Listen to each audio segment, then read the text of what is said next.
बिस्मिल्लाहिर्रहमानिर्रहीम। अस्सलाम वालेकुम। खेलों की खबरों पर तबसरा और तस्वीरों सजे स्कोर के एक और प्रोग्राम के साथ सैयद याया हुसैनी आपकी खिदमत में हाजिर है। न्यूजीलैंड क्रिकेट टीम अपने होम ग्राउंड पर श्रीलंका के खिलाफ मुकम्मल दौरे के अख्तिताम के बाद अप्रैल के दूसरे हफ्ते में पाकिस्तान पहुंचेगी, जहां वो पाकिस्तान के खिलाफ 5 T20 बैनुल-अक़वामी और 5 वनडे मैचों की सीरीज़ में हिस्सा लेगी। पाकिस्तान और न्यूजीलैंड के दरमियान इब्तदाई 3 T20 मुकाबले कद्दाफी स्टेडियम लाहौर में मुनक्किद होने हैं, जिसके लिए पाकिस्तान क्रिकेट बोर्ड ने टिकटों की ऑनलाइन फ़रोख्त शुरू कर दी। मैचों की टिकट ₹250 से शुरू हो रही है। VIP 2000, प्रीमियर 1000, फर्स्ट क्लास 500, जबकि जनरल इनक्लोजर्स का टिकट ₹250 रखा गया है। VIP की कीमत 3500 और PCB गैलरी का टिकट ₹4000 में दस्तयाब होगा। टिकटों की ऑनलाइन फ़रोख्त जैसे ही शुरू हुई तो क्रिकेट फ़ैन ने इस पर भरपूर जोश व खरोश का मुज़ाहरा किया। 14, 15 और 17 अप्रैल को लाहौर में खेले जाने वाले बेशतर इनक्लोजर के टिकट फ़रोख्त हो चुके हैं। पहले 2 T20 मुकाबलों के जनरल और फर्स्ट क्लास की तमाम टिकटें फ़रोख्त हो गईं। VVIP के वसीम अकरम और PCB गैलरी की भी तमाम टिकटें सोल्ड आउट हो गईं।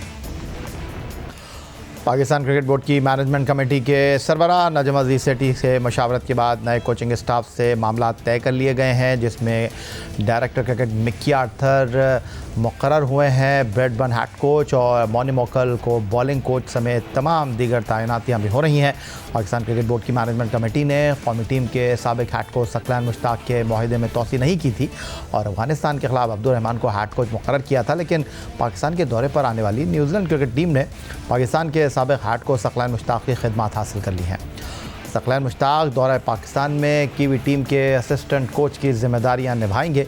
साबिक टेस्ट क्रिकेटर और दूसरा के मुझे सकलैन मुश्ताक ने न्यूजीलैंड क्रिकेट से मामला तय होने की बाकायदा तस्दीक कर दी है। वो मुख्तसर वक्त के लिए ये जिम्मेदारियां निभा रहे हैं। सकलैन मुश्ताक PSL 8 से कबल न्यूजीलैंड के खिलाफ होम सीरीज़ में पाकिस्तान टीम के हेड कोच थे और उनका माहिदा फरवरी में इख्तिताम पजीर हो गया था। उधर पाकिस्तान क्रिकेट बोर्ड की मैनेजमेंट कमेटी ने सिलेक्शन कमेटी के साबिक सरबराह टेस्ट बैट्समैन मोहम्मद वसीम को बरकरार नहीं रखा। न ही रमीज़ हसन राजा के दौर में तैनात होने वाले कोचेज़ अपनी जगह बरकरार रख सके, लेकिन पाकिस्तान क्रिकेट बोर्ड के हर दौर में ताकतवर शख्सियत समझे जाने वाले जाकिर खान, जो 3 अप्रैल 2023 को 60 बरस के हो गए। PCB के कवानीन के मुताबिक मुलाजमत से रिटायरमेंट की उम्र भी 60 साल ही है, लेकिन पाकिस्तान क्रिकेट बोर्ड ने डायरेक्टर इंटरनेशनल जाकिर खान को 1 माह का मुआहिदा दे दिया है। रिटायरमेंट के बाद जाकिर खान कॉन्ट्रैक्ट के मुआहिदे के तहत काम करेंगे।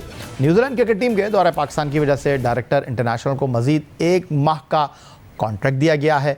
दूसरी जानिब PCB ने कौमी क्रिकेट टीम के मैनेजर के लिए इश्तिहार दिया है और मैनेजर की जिम्मेदारियां अंजाम देने वाले मंसूर राना को इस पोजीशन पर बरकरार नहीं रखा गया। अलबत्ता उन्हें पाकिस्तान शाहीन्स के साथ बतौर मैनेजर काम करने की पेशकश की गई थी, जिस पर मंसूर राना ने माजरत कर ली है। पाकिस्तान शाहीन ने आइंदा माह जिम्बाब्वे का दौरा करना है। दिल की तकलीफ से निजात पाने वाले टेस्ट क्रिकेटर आबिद अली रमज़ान अल मुबारक के महीने में बाकायदगी से ट्रेनिंग करते हैं। नेशनल हाई परफॉर्मेंस सेंटर, जो कि अब नेशनल क्रिकेट एकेडमी में तब्दील हो चुका है, वहाँ जियो न्यूज़ के नुमाइंदे सुहेल इमरान से गुफ्तगू करते हुए टेस्ट ओपनर आबिद अली का कहना था, जो कुछ हुआ इस पर बहुत हैरान हूँ। ऐसा लगा जैसे ज़िंदगी एक लम्हे में बदल गई हो। फिर एक वक्त ऐसा भी आया जब उन्होंने सोचा कि शायद अब उनका करियर ख़त्म हो गया है, लेकिन उन्होंने इस पर ज़्यादा गौर नहीं किया और सेहत याबी पर तवज्जो मरकूज़ रखी। मुश्किल वक्त को भूलकर आगे बढ़ना चाहते हैं और आने वाली सीरीज़ में मुल्क के लिए खेलना उनका हदफ है। टेस्ट क्रिकेटर आबिद अली हमारे साथ मौजूद हैं। उनसे पूछेंगे कि रमज़ान में उनके ट्रेनिंग का स्केड्यूल क्या है, क्योंकि दिल के एक तकलीफ़ में वो मुब्तला हुए थे। उसके बाद उन्होंने एक पूरा सीज़न खेला है डोमेस्टिक का और अब भी वो मुसलसल खेलते हुए आ रहे हैं। अब रूटीन में कोई फ़र्क पड़ा आपकी? नहीं, ऐसा तो कोई फ़र्क नहीं पड़ा, लेकिन अब थोड़ा सा ये होता है कि जो प्लान करता हूँ अब मैं थोड़ा सा डाइट का थोड़ा प्लान करता हूँ। फिर ऑब्वियसली कि बीमारी से मैं शिफा होके आया हूँ आप सब लोगों की दुआओं की वजह से। तो अभी ये रमज़ान चल रहा है, रमज़ान में हल्की फुल्की थोड़ी सी ट्रेनिंग कर लेता हूँ। फिर आफ्टर तरावी के बाद फिर थोड़ा ज़रा दिल लगा के जैसे जज्बे के साथ पहले करता था उसी तरह फिर दोबारा मैं करता हूँ। तो ऑब्वियसली एक ज़िंदगी का हिस्सा था, वो गुज़र गया। अब मैं आगे की तरफ देख रहा हूँ। ऑब्वियसली बहुत ज़्यादा मुश्किलात आई, बहुत अपने साथ मैंने लड़ा और लड़ाई की मैंने अपने साथ। मेरी फैमिली ने मुझे बहुत सपोर्ट किया, बहुत से लोगों ने मुझे सपोर्ट किया। सब लोग चाहते हैं कि मैं दोबारा कम बैक करूँ। उनका जो मोटिवेशन था वो मुझे आगे की तरफ लेके आया। ओबियसली एक बहुत ही इंसिडेंट हुआ मेरे साथ, अल्लाह ताला की तरफ से एक आजमाइश थी, तो मैंने उसको फेस किया, मैंने लड़ा, उससे लड़ाई की मैंने कहा नहीं, मैं हिम्मत करूँगा, और गुज़र गया वो टाइम। अब मैं यही है कि मेरा दोबारा मैंने सीज़न खेला, फिर प्रैक्टिस करके फिर मैंने दोबारा मैच प्रैक्टिस की, फ़र्स्ट क्लास खेली, डोमेस्टिक वगैरह खेला, सारा कुछ खेल के अब दोबारा की तरफ मैं उसी तरफ मतवज्जो हो गया हूँ, दोबारा कम बैक करूँ पाकिस्तान के लिए ज़्यादा। और ओबियसली ये मेरा ख्याल है कि दुनिया में वाहिद ही मैं इंसान शायद हूँगा अगर दोबारा मैं इंशाअल्लाह, मुझे पूरी उम्मीद है कि पाकिस्तान को दोबारा रिप्रेजेंट करूँ। तो डेब्यू की तरह दोबारा स्ट्रगल करनी पड़ रही है, दोबारा मेहनत, बल्कि किसको कहेंगे, तो मेहनत करनी पड़ रही है। जी बिल्कुल, ऐसे ही आप समझ सकते हैं कि दोबारा वो एक तरह से होता है ना कि स्टेप बाय स्टेप दोबारा मैं 1 बाय 1 ही चलता आ रहा हूँ। ऑब्वियसली बीमारी के बाद ये सेम ही उसी तरह प्रोसेस चल रहा है। मैं लड़ रहा हूँ, कोशिश कर रहा हूँ, हिम्मत कर रहा हूँ, आगे अल्लाह ताला रास्ते बनाने वाली ज़ात है, तो इंशाअल्लाह। कितने पुरुमीद हो, ऑप्टिमिस्टिक हो कि जी आप अगले जल्द इतने कंपटीशन के बावजूद भी आप कम बैक कर लोगे? जी मुझे अपने पे पूरा बिलीव है, और आप फैंस की दुआओं की वजह से, बहुत से लोग मेरे चाहने वाले हैं, उनकी दुआओं की वजह से दरअसल वो मुझे मोटिवेट करते हैं, वो मुझे मैसेजेस करते हैं, कॉल करते हैं, आप हिम्मत करें, आप कर सकते हैं। तो बस वो मेरी वही एक लगन होती है। जैसे मैं टेस्ट कैप के लिए मैं लड़ रहा था, कोशिश कर रहा था, इसी तरह अब दोबारा फिर मैं नई कैप हासिल करने के लिए मैं कोशिश कर रहा हूँ।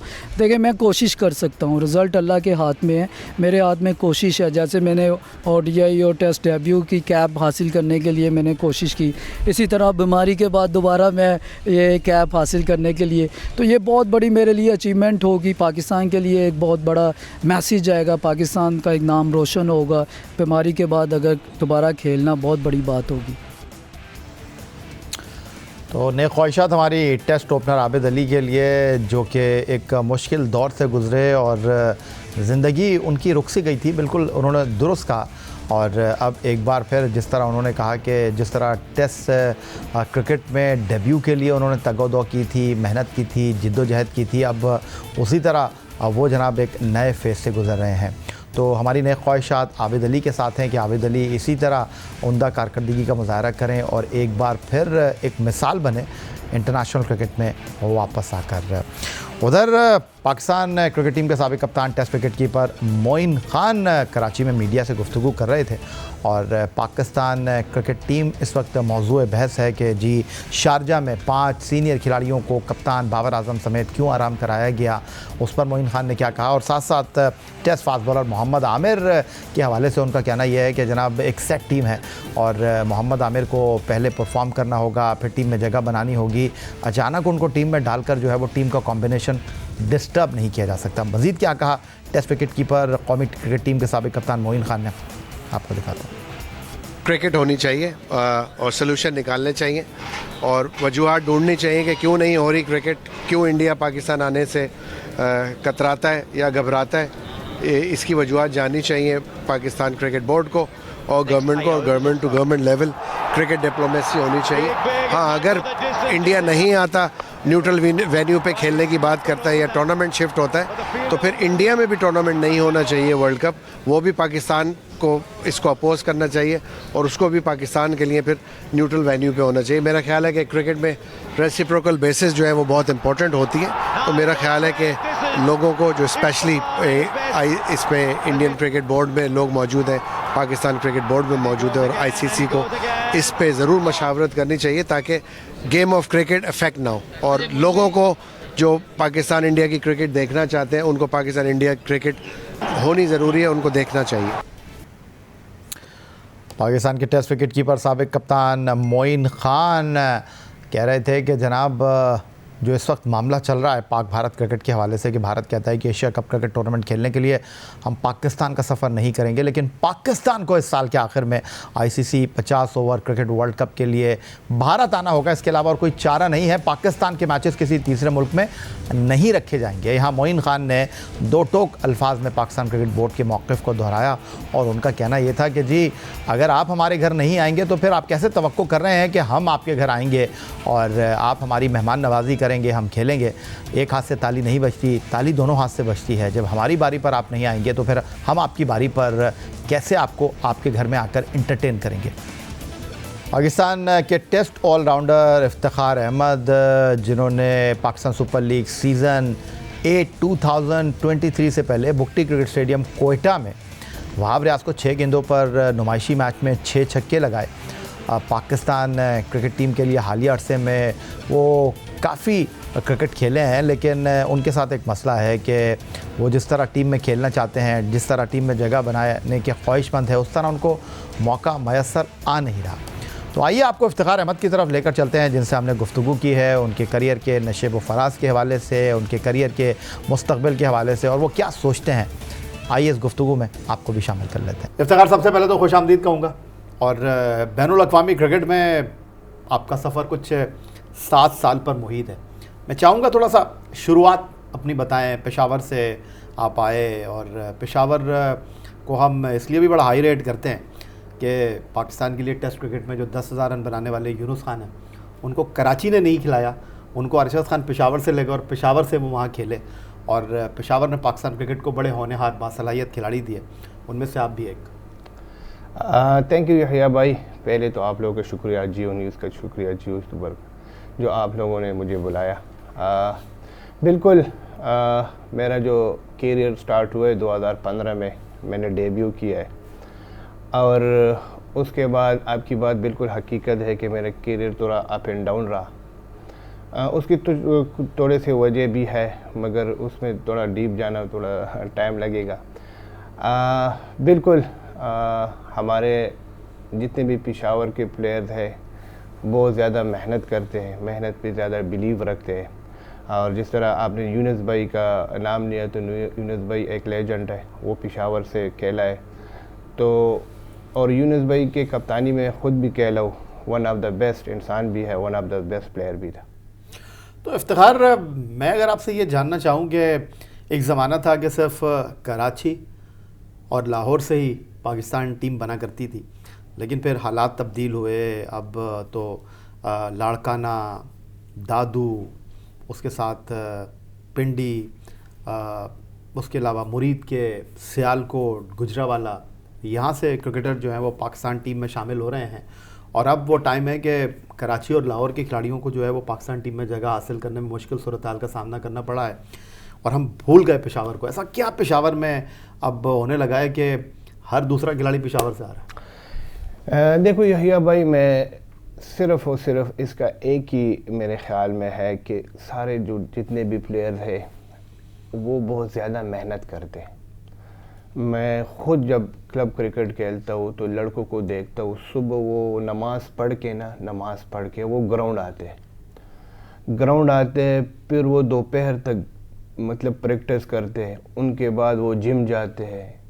मतलब आप वो इतने ज़्यादा मेहनत कर देना, तो आप देखो जो लोग मेहनत करेंगे तो अल्लाह पाक उनको उनका सिला लाजमी देगा। हमारे जितने भी प्लेयर, हम जो हमारे सीनियर प्लेयर भी है, वो यही हम उनको यही उनके दिमाग में डालते हैं कि किसी पे इन्हिसार ना करो, अपने आप पे और अपने मेहनत पे बिलीव रखो। देखो जितना आप मेहनत करोगे उतना आपको सिला मिलेगा।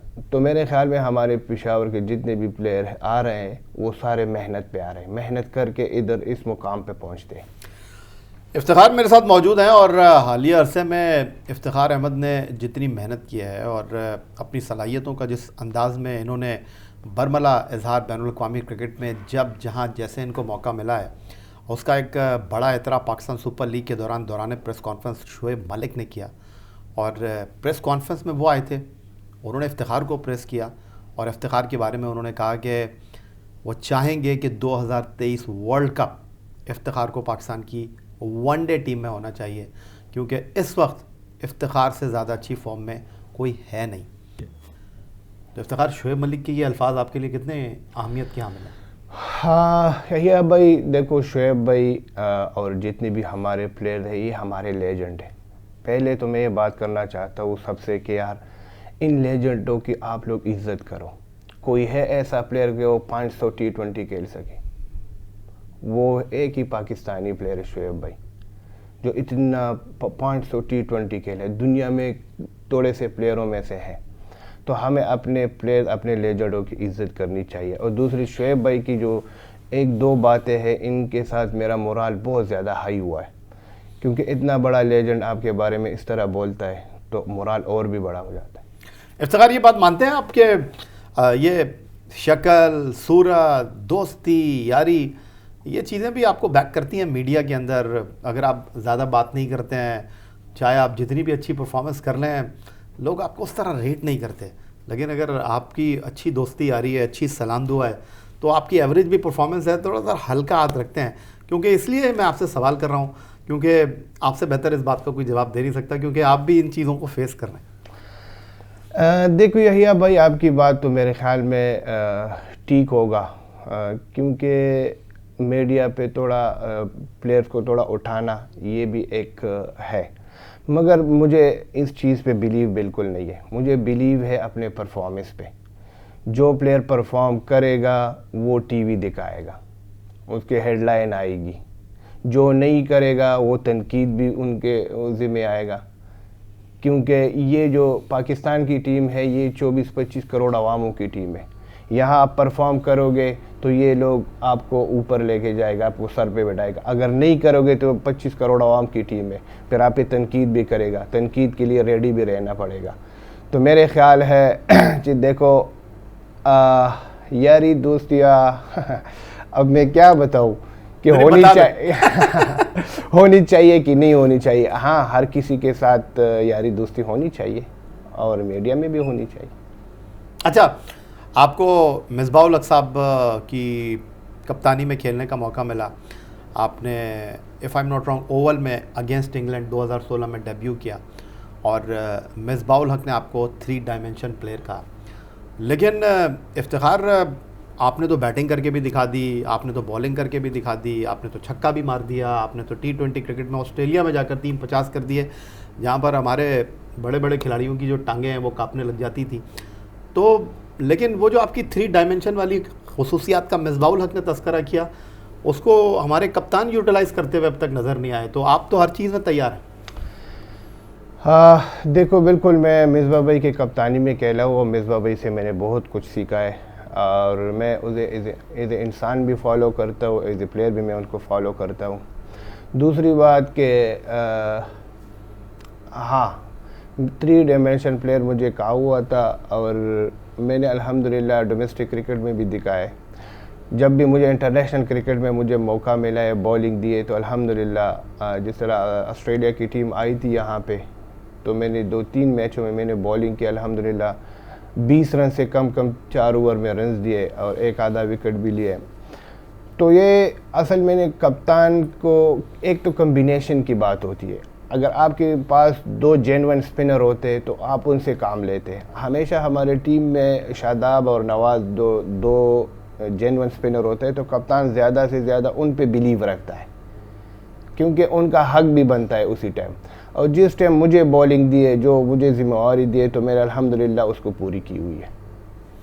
आप जितनी खूबसूरत बैटिंग कर रहे हैं आजकल, गुफ्तगू भी आप बड़े अच्छे अल्फाज का चुनाव करके कर रहे हैं, लेकिन बड़े अदब से, बड़े एहतराम से एक सवाल मैं आपके सामने रखना चाहूँगा, और वो ये है कि मैंने देखा आपका प्रोफाइल जाकर, आप तो अभी 35 साल से भी मेरा ख्याल है 3-4 साल दूर हैं। तो मुझे ये बताइए कि आपने भी इसका जवाब दिया, ये आपको चाचा क्यों कहते हैं? ये तो मुझे इतने लोगों ने सवाल किया है और इसका जवाब भी मैंने खैर दिया है। ये तो एक मैच था जिम्बाब्वे के अगेंस्ट और मैं बॉलिंग कर रहा था। उस मैच में मैंने 5 भी आउट किए।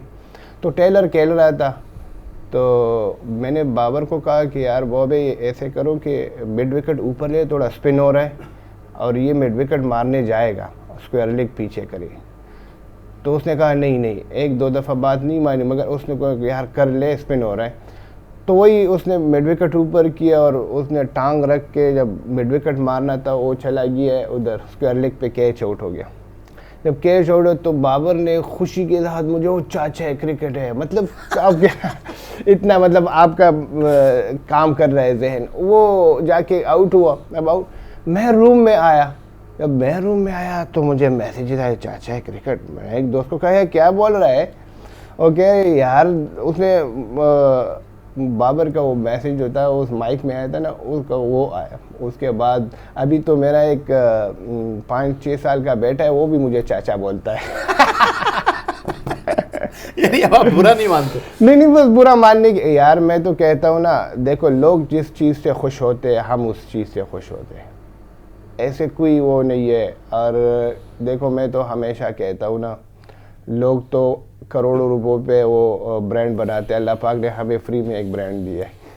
तो इफ्तिखार, मुझे ये बताएं कि हालिया क्रिकेट में मिसबाह उल हक, यूनुस खान, शुएब मलिक, मोहम्मद हफीज़ और अब आप, हालांकि अगर एज के हिसाब से बात करें तो उस ब्रैकेट में आप नहीं आते, उनसे आप 5-6 साल छोटे ही हैं, लेकिन 5 से ज़्यादा ही हैं। लेकिन ये जो आपने अपने आप को जिस तरह कैरी किया है, कुछ लोगों का ख्याल था कि जी मिसबाह उल हक चले गए हैं, अब इफ्तिखार की क्रिकेट ख़त्म, लेकिन आपने जिस तरह अपनी फ़िटनेस के ऊपर काम किया, जिस तरह आपने अपनी पावर हिटिंग के ऊपर काम किया, जिस तरह आप वाइट बॉल क्रिकेट की पाकिस्तान टीम की ज़रूरत बने, इसके पीछे क्या फ़लसफ़ा है? देखो यही है भाई, मैं हमेशा मतलब फ़िटनेस पे बहुत ज़्यादा काम करता हूँ। नहीं, पहले भी काम कर रहे थे, छक्के नहीं लग रहे थे पहले चक्के नहीं लग रहे थे, मगर अब ये हुआ कि मैं अपने रोल को, मुझे पता चल गया है कि यार आपकी टीम में यही रोल है। क्योंकि मैं अब मेरे जितने भी मैचेस उठाओ तो मैं बिल्कुल 6-7वें नंबर पे आता हूँ। तो उस टाइम T20 में आपके पास इतना टाइम नहीं होता कि आप जाके, मैं ख़ासतर इंटरनेशनल क्रिकेट की बात करता हूँ, कि जाके अपने आप को सेट करो। उस टाइम आपको रन्स पे जाने की मतलब एक होता है कि आप रन्स के पीछे जाते हो। तो उस चीज़ के लिए मैंने ये सोचा है कि यार आपने ना हर तरफ आपने शॉटें मारनी है, हर तरफ आपने उस चीज़ की प्रैक्टिस करनी है जो इंटरनेशनल क्रिकेट की रिक्वायरमेंट है। तो उस चीज़ पे मैंने काम किया है और चिको भी काम किया है, ज़्यादा पावर हिटिंग पे काम किया है। और अल्हम्दुलिल्लाह मेरे फिटनेस अभी भी ऐसी है कि मैं इंशाल्लाह 10 साल और भी खेल सकता हूँ। नहीं, इससे ज़्यादा खेलें, हमारी बेस्ट विशेज़ आपके साथ हैं इफ्तिखार। लेकिन शिकवा है, शिकायत है कि जिस तरह चिप इन किया है, जिस तरह बाउंड्रीज़ को डील किया है, आपने डील किया बॉलर्स को बाउंड्रीज़ के साथ, तो शिकवा है कि जनाब जो मेरी परफॉर्मेंस है उस तरह मुझे ट्रीट नहीं किया गया, उस तरह नंबरों पर भेजा नहीं गया, उस तरह मुझे यूटिलाइज़ नहीं किया गया। देखो बिल्कुल, मैंने हमेशा मैनेजमेंट से बात भी की है इस बात पे कि मुझे ना थोड़ा नंबर थोड़ा ऊपर दे दो, क्योंकि मैं वो प्लेयर हूँ कि मैं थोड़ा टाइम लेता हूँ और उसके बाद मैं अपनी पावर हिटिंग शुरू करता हूँ। मगर देखो आपने फिर वही बात कि टीम के कम्बिनेशन के साथ जाना पड़ता है। आप जितने भी अपने दिल की मनमानी करो पर उस पर नहीं होता, जो टीम की रिक्वायरमेंट होती है उसको मानना पड़ेगा एज ए प्रोफेशनल क्रिकेटर। तो ये थे जनाब टेस्ट ऑलराउंडर इफ्तिखार अहमद, इनकी गुफ्तगू आपने सुनी और इन्होंने कहा भाई मैं इतना बड़ा नहीं हूँ, मुझे आप चचा क्यों कहते हैं। मेरा बेटा भी यही मुझसे पूछता है कि आपको चचा क्यों कहते हैं। सुना ना आपने इफ्तिखार अहमद क्या कह रहे थे। तो इफ्तिखार अहमद के साथ ये गुफ्तगू आपको कैसी लगी, आपकी राय का इंतज़ार रहेगा। कराची से खैबर तक पाकिस्तान में क्रिकेट एक ऐसा खेल है जिसके बारे में लोग जानना चाहते हैं, जिसके मुकाबलों के लिए लोग बेताब रहते हैं, इन मुकाबलों में भरपूर तरीके से शिरकत करते हैं और खिलाड़ियों के दिल दाता रहते हैं। पाकिस्तान का कौमी खेल हॉकी है, लेकिन हॉकी वसाइल की वजह से मसाइल का शिकार है और पाकिस्तान में दीगर खेल जो हैं वो क्या सूरत हाल से दो चार हैं वो मुझे आपको बताने की ज़रूरत नहीं है। लेकिन माह रमज़ानुल मुबारक में पाकिस्तान का एक बड़ा शहर कराची और यहाँ कराची स्पोर्ट्स फाउंडेशन के ज़ेर एहतमाम खिलाड़ियों के मसाइल के लिए, उनकी ज़िंदगी की गाड़ी को धकेलने के लिए कराची स्पोर्ट्स फाउंडेशन जो है काम कर रही है और इस रमज़ान में भी उन्होंने अपना हिस्सा जो है वो भरपूर अंदाज में अदा किया है। उन नादार गरीब खिलाड़ियों की कफ़ालत की है जो कि मुश्किल सूरत हाल से दो चार हैं इस महंगाई के दौर में। और इस हवाले से गुफ्तगू करने के लिए कराची स्पोर्ट्स फाउंडेशन के सरबरा और कराची स्पोर्ट्स फाउंडेशन के सेक्रेटरी हमारे साथ आज शो में मौजूद हैं। वसीम हाशमी साहब को खुशामदीद कहेंगे जो कराची स्पोर्ट्स फाउंडेशन के सरबरा होने के साथ साथ mix martial art committee Pakistan Olympic association ने बनाई, उसकी सदारत भी आप कर रहे हैं। और कुरैश एक ऐसा खेल जो कि कराटे से ममासलत रखता है, पाकिस्तान में हाल ही में इंट्रोड्यूस हुआ है, उसके भी आप सदर की हैसियत से खिदमत अंजाम दे रहे हैं। सॉफ्ट बॉल के सेक्रेटरी हैं आसिफ अजीम साहब, उसके अलावा पाकिस्तान ओलंपिक एसोसिएशन के मीडिया कोऑर्डिनेटर के भी फ़राइज़ अंजाम दे रहे हैं। लेकिन फ़िलहाल हम कराची स्पोर्ट्स फाउंडेशन की मसरूफियात के हवाले से गुफ्तगू करना चाहेंगे। वसीम हाशमी साहब, खुशामदीद कहूँगा आपको। और इस रमज़ान में भी माजी की तरह आपकी कराची स्पोर्ट्स फाउंडेशन ने जो है वो अपने हिस्से का काम अदा किया है, तो मैं जानना चाहूँगा क्या कुछ किया आपने इस माह मुबारक में कराची स्पोर्ट्स फाउंडेशन के प्लेटफॉर्म से? हमने माजी की तरह स्पोर्ट्स के लिए और गरीब ग्राउंड स्टाफ के लिए हमने जो 4 साल पहले 5 साल पहले बेड़ा उठाया था वो हमने कंटिन्यू रखा। और इस मरतबे भी हमने खिलाड़ियों के लिए राशन बैग हमने फ़राहम किए हैं। और अल्हम्दुलिल्लाह अब तक हमने कराची में और अंदरूनी सिंध में तकरीबन 1200 राशन बैग हम तकसीम कर चुके हैं। और हमें उम्मीद है कि इंशाअल्लाह हम 200 और 250 बैग मज़ीद 30 रमज़ान तक हम मुख्तलिफ़ अंजुमनों को, मुख्तलिफ़ स्पोर्ट्स की तंजीमों को, मुख्तलिफ़ खिलाड़ियों को और मुख्तलिफ़ इदारों को, जिसमें KPT भी शामिल है, जिसमें नेशनल कोचिंग सेंटर भी शामिल है, जिसमें नेशनल स्टेडियम भी शामिल है, वो हम इंशाअल्लाह राशन बैग और ईद के तोहफ़े हम तकसीम करेंगे इंशाअल्लाह। तो वसीम हाशमी साहब, कराची स्पोर्ट्स फाउंडेशन की ज़िम्मेदारियां जो हैं वो बढ़ती जा रही हैं क्योंकि महंगाई का दौर है, इस वक्त एक अफरा तफरी सी है, हर शख्स परेशान है।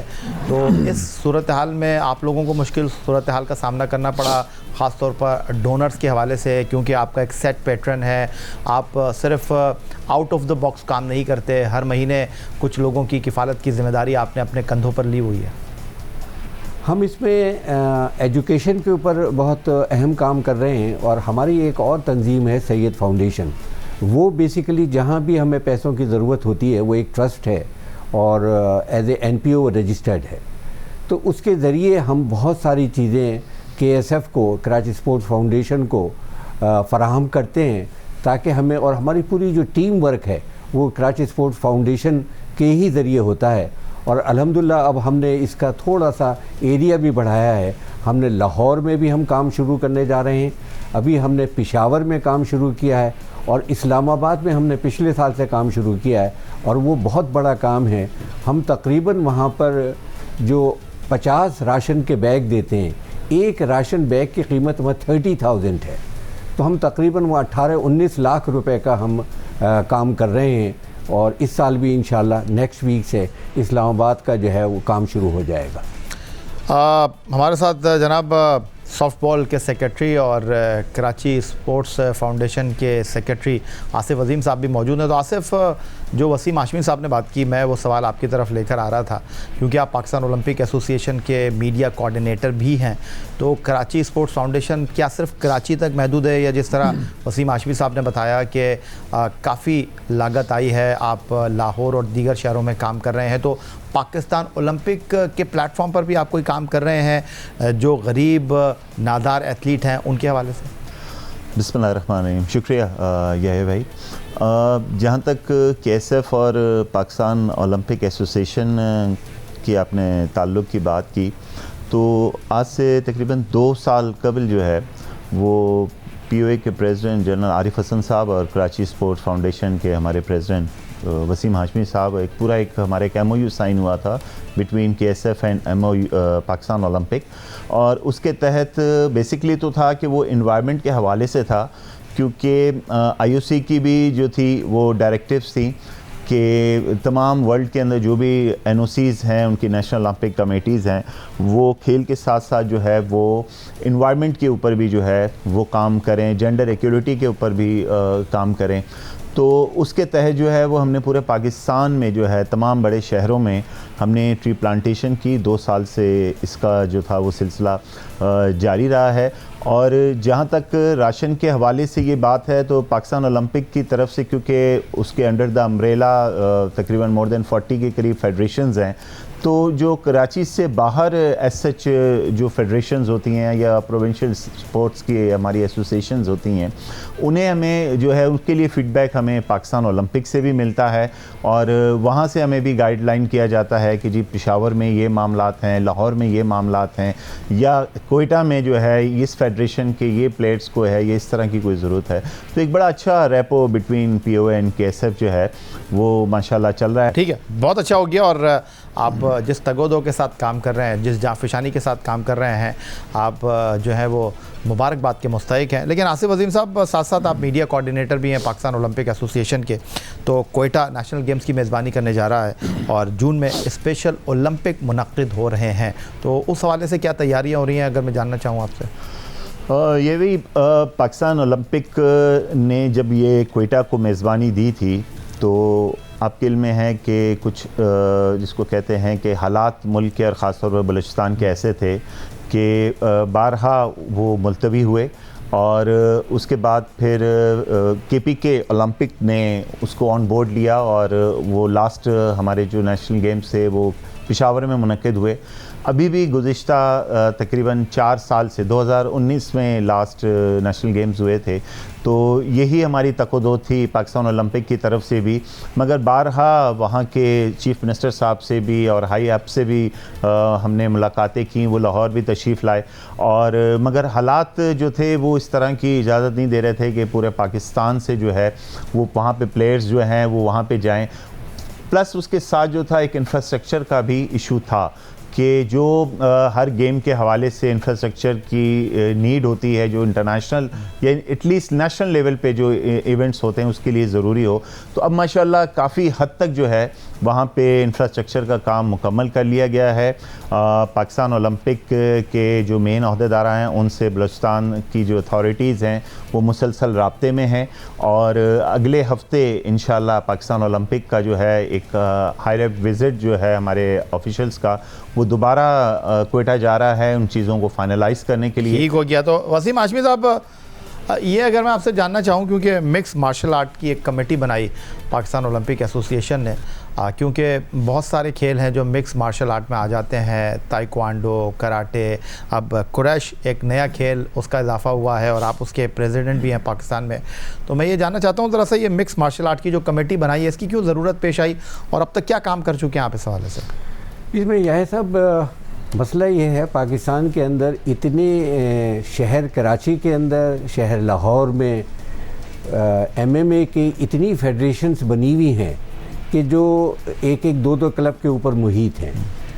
तो जब OCA ने तमाम नेशनल ओलंपिक कमेटी से ये पूछा कि आपके यहाँ MMA रजिस्टर्ड है और NOC उसको क्या एफिलिएट करती है, तो जिसका जवाब POA ने दिया है कि नहीं, हमारे पास कोई ऐसी बॉडी नहीं है। तो इसकी गाइडलाइन के ऊपर पाकिस्तान ओलंपिक एसोसिएशन ने बेहतर ये समझा कि एक ऐसी कमेटी बनाई जाए जिसमें तमाम मार्शल आर्ट की नुमाइंदगी हो। इस मार्शल आर्ट कमेटी के अंदर भी ताइक्वांडो की नुमाइंदगी है, बॉक्सिंग की नुमाइंदगी है, जूडो की नुमाइंदगी है, कराटे की नुमाइंदगी है और वो फेडरेशन के सेक्रेटरी लेवल की रिप्रेजेंटेशन है। कमेटी की जिम्मेदारी होगी कि इंशाल्लाह विदिन 6 मंथ ये तमाम सूबों के अंदर प्रोविंशियल एसोसिएशन बनाएं। ठीक, डिपार्टमेंट से रुजू कर रहे हैं वो हमसे एफिलिएट हो और फिर इसकी एक फेडरेशन बनाई जाए जो पाकिस्तान की नुमाइंदा तंजीम कहलाएगी और तमाम इंटरनेशनल इवेंट में, ताकि ये जो पैरेलल एसोसिएशंस हैं उनका मामला जो है वो तमाम हो सके। और जाते जाते आसिफ अजीम साहब, मैं आपसे ये जानना चाहूँगा कि बड़े वसाइल की बात हो रही है, बड़े मसाइल की बात हो रही है, तो ये नेशनल गेम्स जो हो गए कोयटा में मुनक्किद होने और स्पेशल ओलंपिक्स जून में जो होने वाले हैं, सारी चीज़ें तैयार हैं या अभी कुछ मसाइल हैं इनमें? नेशनल गेम्स के हवाले से तो तकरीबन मामला जो हैं वो फ़ाइनल हो चुके हैं और POA ने तमाम अपने जो प्रोविंशियल एसोसिएशंस हैं उनको भी हिदायत जारी कर दी है कि वो नेशनल गेम्स के लिए अपने अपने सूबों की टीमों की तैयारियां करें। डिपार्टमेंट्स में भी कैंप्स लगने जा रहे हैं और इंशाल्लाह इसमें आप तेज़ी देखेंगे। ईद के बाद जो है इंशाल्लाह इसमें जो है काफ़ी मज़ीद तेज़ी आएगी। बहुत शुक्रिया आपका आसिफ अजीम साहब, media coordinator Pakistan Olympic association और general secretary Pakistan softball federation, और उनके साथ मौजूद थे कराची स्पोर्ट्स फाउंडेशन के सदर वसीम हाशमी साहब, जो कि मिक्स मार्शल आर्ट की पाकिस्तान ओलंपिक एसोसिएशन ने जो कमेटी तश्कील दी है उसकी भी सरबराही कर रहे हैं। हमारे दोनों मुअज़्ज़ज़ मेहमानों को आपने सुना और यही आज का हमारा ये प्रोग्राम था। सैयद या हुसैनी को अगले प्रोग्राम तक के लिए इजाज़त दीजिए। ट्विटर पर आप मुझे फॉलो कर सकते हैं, हमें ईमेल कर सकते हैं, अपनी राय का इज़हार कर सकते हैं score@jio.tv पर। इस दुआ इस उम्मीद इस तवक्को के साथ कि पाकिस्तान में खेल और खिलाड़ी तरक्की करते रहें, सैयद या हुसैनी को इजाज़त दीजिए स्कोर की पूरी टीम के साथ। अगले प्रोग्राम तक के लिए अल्लाह हाफ़िज़।